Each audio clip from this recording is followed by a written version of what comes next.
Financial markets పై పట్టు సాధించాలనుకునే వాళ్ళు Revanth conduct చేసే వెబినార్ కోసం ఈ నెంబర్ కి కాల్ చేయండి.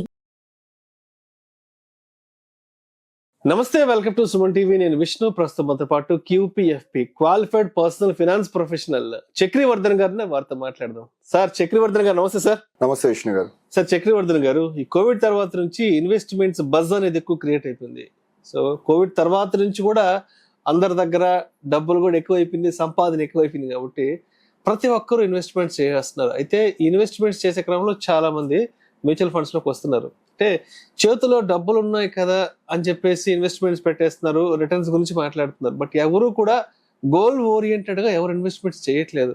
అంటే ఇప్పుడు మ్యూచువల్ ఫండ్ ఇన్వెస్ట్మెంట్స్ అనగానే కేవలం రిటర్న్స్ కోసమే చూడాలా, లేదంటే ఇక్కడ మన గోల్ ని కూడా ఎలా సెట్ చేసుకోవాలి అంటారు? ఎటువంటి గోల్ కి ఎటువంటి ఫండ్ సెలెక్షన్ ఉండాలంటారు అసలు? విష్ణు గారు, ఇది కరెక్ట్ క్వశ్చన్. ఎందుకంటే అందరి దగ్గర ఇప్పుడు మొబైల్లో యాప్స్ వచ్చేసినాయి. చాలా ఈజీ అయిపోయింది. Investing is very easy. మీకు వెరీ ఈజీ, ఫింగర్ టిప్స్ మీద ఉంది. ఇప్పుడు మాకు అప్రోచ్ అవుతున్న క్లయింట్స్ కూడా ఏంటంటే, సార్ నేను ఒక 1 crore ఇన్వెస్ట్ చేద్దాం అనుకున్నాను, 10 lakhs 50 lakhs చెప్తారు. రైట్ సార్ అంటే ఫండ్స్ కూడా వాళ్ళే చెప్పేస్తారు. నాకు ఒక ఈ స్మాల్ క్యాప్ నేను ఒకటి చూశాను సార్, నాకు లాస్ట్ ఇయర్ డబుల్ అయిపోయాయంట, దాంట్లో పెడితే నాకు అలాంటి హై రిటర్న్స్ ఉన్న ఫండ్ ఇచ్చేయండి సార్ అంటారు. సరే సార్, ఇప్పుడు మీరు మరీ ఇన్వెస్ట్ చేస్తున్నారు, స్మాల్ క్యాప్ మీరే చెప్పారు, దాంట్లోనే పెడదాం అంటున్నారు. జస్ట్ కమ్యూనికేషన్ లో మీరు ఎంతకాలం వెయిట్ చేస్తున్నారంటే, ఏం లేదు సార్, నాకు ఈ 6 months లో నేను ఒక హౌస్ చూస్తున్నాను సార్, ఫ్లాట్, మేబీ అది కొంటే నాకు ఈ అమౌంట్ కావాల్సి వస్తుంది, లేదా నేను ఇంకో 1 year వెయిట్ చేస్తాను సార్, ఈ లోపల నాకు 30% 40% రిటర్న్స్ అయితే వస్తాయి కదా అంటారు. సో అదే నడుస్తుంది ఇప్పుడు డిస్కషన్ అంతా. ఎందుకంటే చాలా చాలా డేంజర్ మార్కెట్ లో రిటర్న్స్ అనేవి. మన మ్యూచువల్ ఫండ్స్ లో కానీ ఎక్కడైనా సరే సబ్జెక్ట్ టు మార్కెట్ రిస్క్ డిస్క్లైమరే ఉంటుంది. అంటే మీకు ఇప్పుడు నేను ఒక చార్ట్ చూపిస్తున్నాను. దీంట్లో మన మార్కెట్ స్టార్ట్ అయిన దగ్గర నుంచి 44 years లో మార్కెట్ మనకి 40 years కరెక్షన్ అయింది, మోర్ దెన్ 10%, 10 to 20%. సో మీరు ఇప్పుడు 1-2 years ఇప్పుడు మీరు హౌస్ కో దేనికో నేను ప్లాన్ చేస్తున్నాను, లేదా వెకేషన్ ప్లాన్ చేస్తున్నారు, లేదా ఏదైనా కార్ కొనాలి. సో ఇలాంటి అమౌంట్ తీసుకొచ్చి డైరెక్ట్ గా ఈక్విటీ ఫండ్స్ లో ఇన్వెస్ట్ చేయడం కరెక్ట్ కాదు. కానీ మీకు అమౌంట్ కావాల్సిన టైంలో కరెక్షన్ అనేది వస్తే, ఇన్ఫాక్ట్ మీకు కావాల్సిన అమౌంట్ ని మీరు నష్టపోతారు, ఉన్న అమౌంట్ కూడా నష్టపోతారు, రిటర్న్ సెకండరీ. సో మేమేం చెప్తామంటే జనరల్ గా ఒక థంబ్ రూల్ ఏంటంటే, మీకు 0 to 3 years లోపల 2 years లోపల ఏవైనా గోల్స్ ఉన్నాయి అంటే దానికి డెప్ట్ ఫండ్స్ అనేవి కరెక్ట్ అండి. డెప్ట్ మ్యూచువల్ ఫండ్స్ ఉంటాయి. ఈ డెప్ట్ మ్యూచువల్ ఫండ్స్ టార్గెట్ మనకి ఈ 3 years లో మెచ్యూర్ అయ్యే బాండ్స్ వీటిలో పెడతారు. దీంట్లో లాక్ ఇన్ ఏమి ఉండదు, మీరు ఎప్పుడు కావాలంటే అప్పుడు ఎగ్జిట్ అవ్వచ్చు. లాస్ట్ ఇయర్ లో ఈ డెప్ట్ మ్యూచువల్ ఫండ్స్ మనకి 8.5% రిటర్న్స్ ఇచ్చాయి. And second one arbitrage funds అని ఉన్నాయి. రెండు ఆపర్చునిటీ. ఆర్బిట్రాజ్ ఫండ్స్ అంటే ఇది ఇంకా చాలా మందికి ఎవరికి అర్థం కాదు మ్యూచువల్ ఫండ్స్ లో. ఇప్పుడు ఒక ఫండ్ మేనేజర్ ఇక్కడ యాపిల్స్ 100 rupees దొరుకుతున్నాయి ఈ మార్కెట్ లో. ఈ మార్కెట్ లో 150 rupees ఉంది రేట్. ఈయన ఏం చేస్తారంటే ఇక్కడ అడ్వాన్స్ తీసుకుంటారు, ఇక్కడ 100 rupees కొంటారు, ఇది డెలివరీ చేస్తారు, 50 rupees ఆయన పాకెట్ లో వేసుకుంటారు.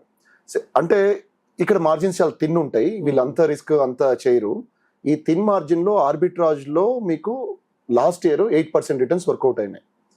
అండ్ ఇక్కడ 8.5 డెప్ట్ ఫండ్స్ లో బాగుంది కదా 8% అని చూడటానికి లేదు. ఎందుకంటే ఆర్బిట్రాజ్ ఫండ్స్ లో మీకు ఈక్విటీ టాక్సేషన్ వర్కౌట్ అవుతుంది. అంటే మీకు డెప్ట్ ఫండ్స్ లో టాక్సేషన్ ఏమో మీకు వచ్చిన రిటర్న్స్ మీద మీరు ఏ ఇన్కమ్ ట్యాక్స్ స్లాబ్ లో ఉంటే ఆ స్లాబ్ ప్రకారం మీకు ట్యాక్స్ మీరు పే చేయాల్సి ఉంటుంది. ఆర్బిట్రాజ్ ఫండ్స్ లో 1 year లోపల కనుక మీరు సేల్ చేస్తే మీ ప్రాఫిట్ మీద 20%, 1 year తర్వాత కనుక మీరు సేల్ చేస్తే మీకు వచ్చిన ప్రాఫిట్ మీద 12.5% ప్రాఫిట్ మీరు ట్యాక్స్ పే చేయాలి. ఈవెన్ ఈ వచ్చిన రిటర్న్స్ లో కూడా మీకు 1.25 lakhs ఎగ్జెంప్షన్ ఉంది. సపోజ్ మీరు 10 lakhs పే చేశారు, 10 lakhs ఇన్వెస్ట్ చేశారు, నెక్స్ట్ ఇయర్ మీకు ఒక దీంట్లో 80,000 ప్రాఫిట్ వచ్చింది అనుకోండి, ఇక్కడ మీరు రూపాయి కూడా ట్యాక్స్ పే చేయక్కర్లా. ఒక ఇయర్ లో మీకు ఈ వెసులుబాటు ఉంది. ఈక్విటీ మొత్తం దాని మీద మీకు 1.25 lakh మీరు సేల్ చేసిన long term equity capital gains మీకు ట్యాక్స్ అనేది మీరు పే చేయాల్సిన అవసరం లేదు. సో ఇది మనం 1 to 3 years గోల్స్ కోసం మాట్లాడాం. 3 to 5 years గోల్స్ ఏదైనా మీకు ఉన్నాయి అంటే 3 to 5 years లో ఏదైనా గోల్ ఉంది, దానికి నేను మనీ కావాలండి, ఇప్పుడు నేను దానికోసం ఇన్వెస్ట్ చేస్తున్నాను అంటే 3 to 5 years కోసం మీకు ఈక్విటీ సేవింగ్ ఫండ్స్ అని ఉంటాయి. దీంట్లో మీకు 33% స్టాక్స్ లో పెడతారు, 33% బాండ్స్ లో పెడతారు డెట్ ఫండ్స్ లో, అండ్ 33% ఆర్బిట్రాజ్ ఆపర్చునిటీస్ లో పెడతారు. ఇది మీకు 3 to 5 years goal. 5 to 6 years goals ఏదైనా ఉన్నాయంటే దానికి మీరు హైబ్రిడ్ ఫండ్స్ చూడొచ్చు. హైబ్రిడ్ ఫండ్స్ మీకు చాలా ఫండ్స్ 14.6% ఇచ్చాయి 5 to 6 ఇయర్స్ మనం యావరేజ్ తీసుకుంటే. ఇవి నిఫ్టీ 50తో కంపేర్ చేస్తే దానికి కూడా స్లైట్ హైయర్ ఈ రిటర్న్స్ మీరు చూస్తే. సో 5 to 6 ఇయర్స్ గోల్స్ కి మీరు ఈ ఆర్బిట్రాజ్ ఫండ్స్ లో ఏంటంటే 65 to 70% ఈక్విటీలో ఉంటుంది, స్టాక్స్ లో పెడతారు. మిగిలిందంతా కూడా వీళ్ళు మళ్ళీ బాండ్స్ లో ఇన్వెస్ట్ చేయడం జరుగుతుంది. సో మీ పోర్ట్ఫోలియోకి గ్రోత్ ఉంటుంది, స్టెబిలిటీ కూడా మేనేజ్ అవుతుంది. సో 6+ ఇయర్స్ ఉందని నాకు 7 to 8 ఇయర్స్ ఉన్నాయంటే ఈక్విటీ హెవీ వెయిటెడ్ పోర్ట్ఫోలియోలో ఇన్వెస్ట్ చేయడం బెటర్. ఎందుకంటే దీంట్లో మీకు చూస్తే నేను ఇంతకు ముందు చూపించిన చార్ట్ ప్రకారం మీకు మార్కెట్ లో లాంగ్ టర్మ్ ఉన్నట్లయితే ఈ 40 ఇయర్స్ నేను చెప్పాను కదా కరెక్షన్ వచ్చింది 44 ఇయర్స్ లో అని, ఎవ్రీ 8 ఇయర్స్ లో రోలింగ్ రిటర్న్స్ అంటారు. 8 ఇయర్స్ లో చెక్ చేస్తే ఏ ఇయర్ కూడా ఏ 8 ఇయర్స్ పీరియడ్ లో కూడా క్లయింట్ లాస్ అవ్వాల, ఇన్వెస్ట్ చేసిన క్లయింట్. అంటే కోవిడ్ లో అంత పీక్ లాస్ లో మార్కెట్ మన కరెక్షన్ అయ్యి తర్వాత పికప్ అయినా కూడా వీళ్ళు 11% రిటర్న్స్ లో ఉన్నారు, పాజిటివ్ రిటర్న్స్ లో ఉన్నారు 8 ఇయర్స్ టైం ఫ్రేమ్ ఉంటే. సో 8 ఇయర్స్ కి మీరు దాంట్లో పెట్టొచ్చండి.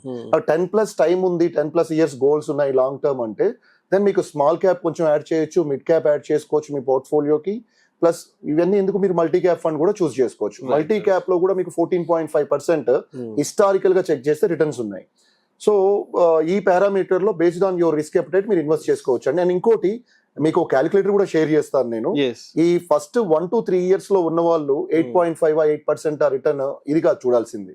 మీ టాక్సేషన్ ఏది, మీరు 30% బ్రాకెట్ లో ఉన్నారంటే డెట్ ఫండ్స్ మీకు ఎక్కువ రిటర్న్ ఇచ్చినా కూడా మీరు ట్యాక్స్ పే చేసిన తర్వాత మీకు ఆఫ్టర్ ట్యాక్స్ వచ్చే రిటర్న్స్ తక్కువ ఉంటాయి. అదే ఆర్బిట్రాజ్ ఫండ్స్ లో మీకు ఈక్విటీ టాక్సేషన్ వర్కౌట్ అవుతుంది. సో మేము మా క్లయింట్స్ ఎవరైనా అప్రోచ్ అయితే వాళ్ళతో మాట్లాడుతున్న ప్రాసెస్ లో ఇలాంటి క్యాలిక్యులేటర్ యూజ్ చేస్తాము. జస్ట్ మ్యూచువల్ ఎంత వర్కౌట్ అవుతుంది రిటర్న్స్ చెక్ చేయడానికి ఆ క్యాలిక్యులేటర్ కూడా మీరు ఇలాంటి స్ట్రాటజీస్ చేసి ఇన్వెస్ట్ చేయాలండి. అంతేగాని రిటర్న్స్ చూసి రిటర్న్స్ చేస్తే మీరు చాలా లాస్ అవుతారు. Right. Thank you sir, thank you so much Chakravardhan గారు. మ్యూచువల్ ఫండ్ ఇన్వెస్ట్మెంట్స్ లో ఎటువంటి గోల్ ఓరియంటేషన్ కి ఎటువంటి ఫండ్స్ అనేవి బాగుంటాయి, ఎటువంటి స్కీమ్స్ బాగుంటాయి అనే దాని గురించి చాలా చక్కగా తెలియజేస్తే thank you so much sir. Thank you Vishnu గారు.